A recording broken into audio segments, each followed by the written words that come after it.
দর্শক এই বিষয় নিয়ে আরো বিস্তারিত খবর জানাতে গাজীপুর থেকে আমাদের সাথে যুক্ত হচ্ছেন রফিকুল ইসলাম খান। চলে যাচ্ছে তার কাছে। রফিক, এ পর্যন্ত 7 জন গ্রেপ্তার হয়েছে, পুলিশ কি বলছে সেই বিষয়টি নিয়ে এবং সবশেষ কি খবর আছে আপনার কাছে?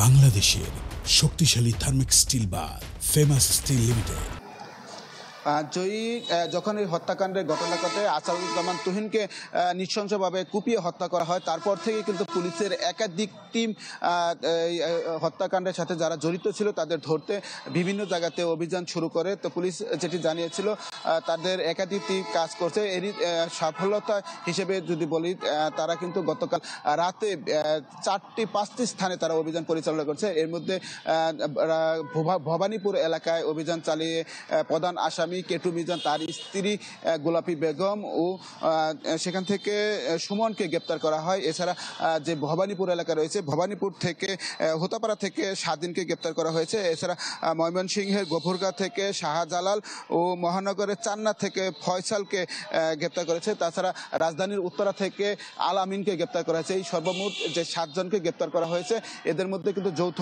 অভিযান ছিল, র্যাবেরও অভিযান ছিল এবং র্যাব থেকে জানানো হয়েছে আজ সকাল 11টার সময় তারা এ নিয়ে একটি সংবাদ সম্মেলন করবে।